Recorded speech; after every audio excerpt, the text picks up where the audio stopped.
On the 12th of November, bombs whizzed through the hospital courtyard and crashed into wards. Doctors tried to help patients even as they ran for cover.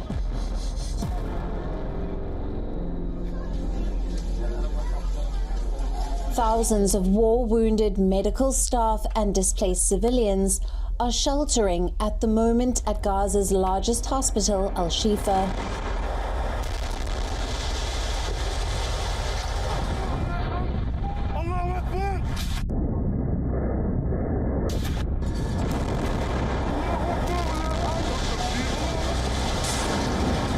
With the Israeli soldiers and Hamas militants locked in close-quarter combat just outside the facility, the scenes from inside the hospital are gruesome and saddening to the core. Incubators lie idle with no electricity. Critical supplies are running out, and innocent newborns are dying. The catastrophic situation in Al-Shifa medical complex is getting worse, and everything that moves inside the hospital's corridors is being targeted, and it is not possible to enter or leave the hospital. There is no safe corridor in Al-Shifa medical hospital. There is another private obstetric hospital was targeted directly today, and two of our colleagues who are specialists in obstetric and gynecology were killed tonight. There is no service for pediatric patients in the northern area. 5 kids in the pediatric ICU left alone in Rantisa Hospital, and we don't know what's going on with them. The communication were lost, so they might be dead or alive. The Israeli military has denied that it launched direct strikes or placed Al-Shifa under siege. In fact, Israeli claims that it was helping babies and others evacuate are rejected outright by Palestinian health officials and people trapped inside Gaza's Al-Shifa. So, who's behind making the hospital a death trap? The Israeli military claims that Hamas has established command posts in and underneath hospitals and is using civilians as human shields. This is a covert tunnel. It's part of the same floor and it slides down here. It has released a video showing what it said was a children's hospital that its forces captured. The video showed weapons found inside the hospital and rooms in the basement where it believes the militants kept some of the hostages they abducted on the 7th of October. The White House said its own intelligence has confirmed that Hamas was using Gaza's Al-Shifa hospital to run military operations and probably to store weapons, saying those actions constituted a war crime. These allegations are denied by Hamas and hospital staff.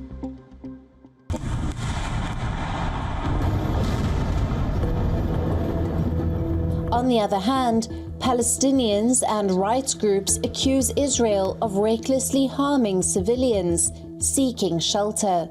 In this Hamas-Israel war, as Israeli tanks crunch through the hollowed-out heart of Gaza City, hospitals in the main combat zone of northern Gaza have increasingly ended up becoming flashpoints for the warring narratives. Look at this video shared by an eyewitness. At Gaza's Indonesian hospital, medical staff were seen treating a patient's head wound using a torchlight from a mobile phone amid power cuts.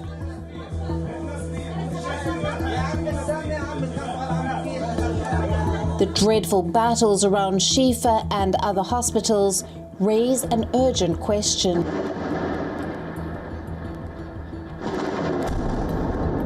Why are hospitals getting in the crosshairs in Gaza? Do medical facilities have special protection under international humanitarian law? We all agree that humanitarian pauses would advance key objectives. to protect Palestinian civilians. As the war enters the 6th week, Israel has come under mounting international pressure, even from its closest ally, the United States. But Israel Prime Minister Benjamin Netanyahu is refusing to budge. He has pushed back against growing international calls for a ceasefire, saying Israel's battle to crush Gaza's ruling Hamas militants will continue with full force. לא תהיה הפסקת אש בלי שחרור חטופינו. כל השאר There will be no ceasefire without the release of our hostages. Anything else is futile. There is a tiny handful of people who do not represent this public, who take the law into their own hands. We are not prepared to tolerate it. We are not about to accept it, and we will act against it in every way. This causes serious international damage to the state of Israel, and it does not represent the public. וציבור המתיישבים ביהודה ושומרון. Previously, Israeli forces said that they had cut Gaza into two parts, north and south. On the 14th of November, the United Nations said another 200,000 people had fled the north towards the south in the past 10 days. United Nations-run shelters in the south are severely overcrowded, with barely one toilet for 160 people. In all, some 1.5 million Palestinians, over 2/3 of Gaza's population, fled their homes.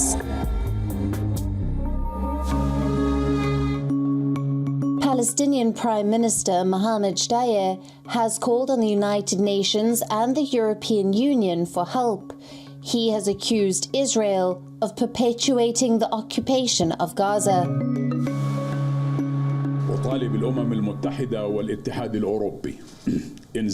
I appeal to the United Nations and the European Union to parachute aid into Gaza, especially in the north, as has been done many times around the world. We call for the opening of aid corridors in Gaza, not limited to the Rafah crossing. I say to the Israeli Prime Minister, who opposes the return of authority to Gaza and wants to maintain the occupation for a long time, that his policy will bring misfortune to them. Gaza is a part of Palestine, which has been occupied since 1967, and we do not need anyone's permission to help our people there.